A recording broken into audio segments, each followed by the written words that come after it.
Pessoal, não é de hoje que a gente está percebendo e sabendo que nós estamos caminhando para um caos ambiental para além de qualquer precedente na história do planeta. E aí, geralmente, esse tipo de discussão que a gente vê é tipo assim, culpa no homem.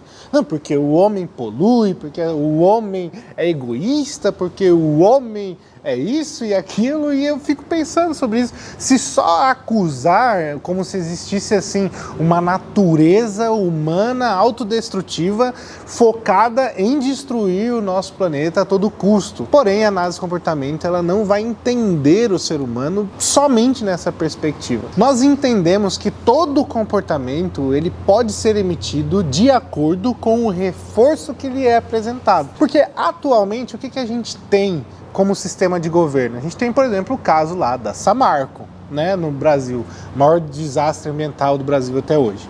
A gente tem uma questão punitiva. Então, assim, o governo ele fiscaliza e ele pune caso alguma coisa der errado. E como a análise de comportamento já estudou e já propôs, punição e controle não são as melhores formas de controlar ou estimular um comportamento. Então, alguns estudiosos, economistas comportamentais, psicólogos comportamentais, têm sim uma proposta de, além da culpabilização ou do controle ou da punição, temos apresentado sim uma ideia viável, aplicável e menos utópica para melhorar o que nós chamamos de casa, o nosso planeta.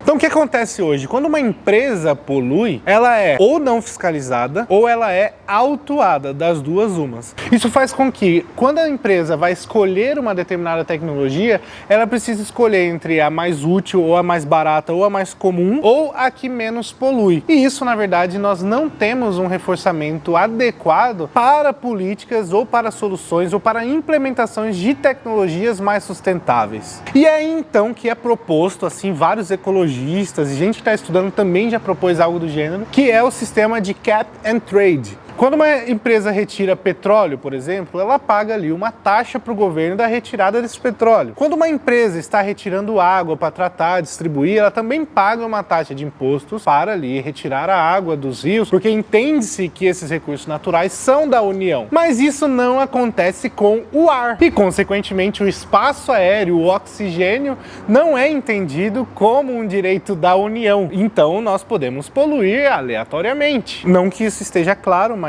acaba criando essa brecha de permissão. Então o sistema Cap and Trade, que é apresentado por economistas comportamentais, é exatamente essa questão de você pagar pela questão da poluição. A emissão de gás carbônico e de outros gases do efeito estufa seriam regulamentados, mensurados e então comprados ou vendidos por organizações. Assim, quem tem facilidade em não poluir, venderiam essas licenças também. E aí a gente percebe que o próprio mercado regularia essa própria poluição, que hoje é um grande problema da nossa humanidade. Eu vou falar um pouco disso, mas antes de mais nada, existe também uma não popularidade, porque não é uma medida politicamente aceita. Por quê? Que política então aprovaria uma lei onde uma empresa geraria mais um custo, ou seja, ela teria que adquirir as licenças para poluir o tanto que ela polui, adquirir de empresas que despoluíram, por assim dizer, e aí isso com certeza aumentaria o preço de um produto final, além de possivelmente gerar novas taxas, novos tributos. Mas na verdade o Cap and Trade ele traria, por exemplo, novas fontes de renda, principalmente para os mais pobres. Por exemplo, a própria nossa Amazônia seria uma grande empresa, né, por assim dizer, uma grande instituição de venda de títulos para empresas que precisariam então poluir. E aí você vai me dizer, Sérgio, nada a ver, como que uma empresa vai comprar para poluir? O que acontece na prática hoje é que elas já poluem sem pagar. Então nós pagamos pelo lixo, nós pagamos pela água, nós pagamos pela eletricidade, e por que então nós não pagamos pela poluição causada? Todos os recursos precisam ser onerados, mensuráveis, porque hoje, se eu poluo 10 ou se eu poluo 100 mil, a minha empresa, na verdade, nada muda. Se eu vou comprar um carro híbrido e não vou ter incentivo, eu vou comprar o carro normal que é mais barato. Eu preciso do incentivo de menos imposto ou algo que vá fazer me economizar para então comprar o mais econômico. Essas empresas passariam então a investir mais em tecnologias para poluir menos, porque ao poluir menos, ela diminui o custo da sua produção. Consequentemente, ela aumenta a sua competitividade no mercado. Embora pareça sim uma proposta de regulamentação, precisa deixar claro que na verdade é nada mais alinhado com a liberdade de mercado e não com a regulamentação estadista. Estamos falando de incentivos para a geração de renda, estamos falando de incentivo para a geração de tecnologias.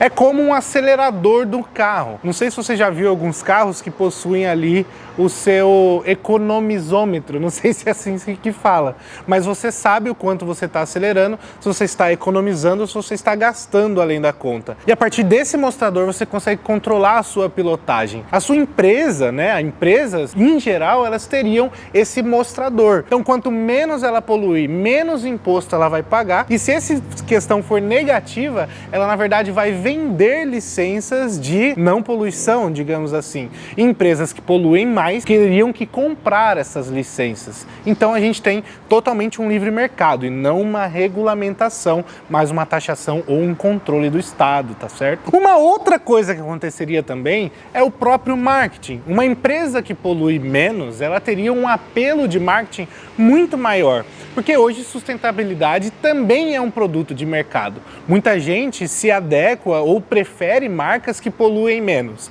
Mas acontece que na prática nós não temos hoje uma legislação que mensura essa poluição ou não poluição, mas sim organizações livres que fornecem selos de qualidade e não assim uma questão mensurável, por exemplo, como é a etiqueta do Inmetro. Então nós teríamos então, por exemplo, como se fosse um Inmetro por cada produto de cada empresa, do quanto ela polui ou não polui.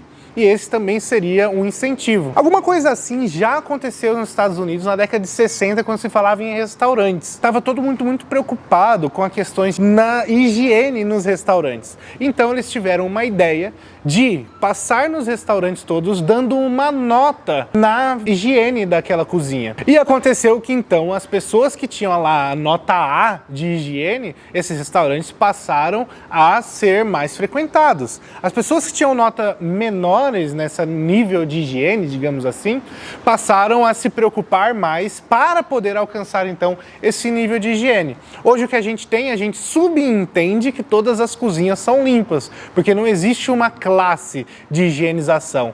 Então a gente pode crer que todas as cozinhas são limpas, mas na prática a gente sabe que não é bem assim.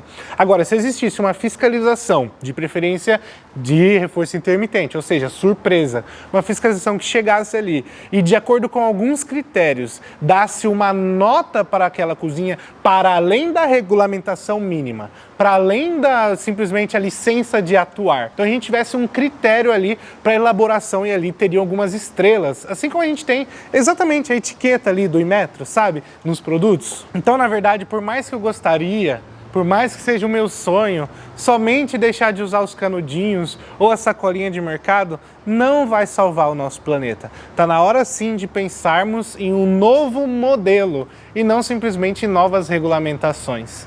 Então é isso, gente. A psicologia comportamental ela pode te auxiliar em N coisas. Eu queria muito trazer essas coisas que são realmente relevantes. Você pode compartilhar esse vídeo, porque esse vídeo, além de instruir, propõe sim novas maneiras de pensar esse modelo que nós vivemos hoje. Não é algo difícil de ser feito. O Japão tem algo já parecido sendo implantado, mas isso pode sim servir para qualquer outra forma de governo e para qualquer outro país ou cultura. É isso aí, o sistema Cap and Trade baseado em incentivos e em liberdade para que esses incentivos sejam comercializados e para que também as empresas tenham essa mensuração do que é poluído. E então a gente teria inclusive uma possibilidade de entender melhor esse processo quando a gente mensurar melhor esses gases, tá certo? E eu tenho certeza que você pensaria mais vezes antes de comprar um produto ou outro, porque aí a gente não ficaria tão escravo do marketing. A gente teria então uma regulamentação em números de quanto aquele produto é ecologicamente sustentável ou não. Dá sim para salvar o mundo, fazer o bem e ainda assim sair ganhando com isso. Um grande abraço, eu sou Sérgio Silva, a gente se vê, até já!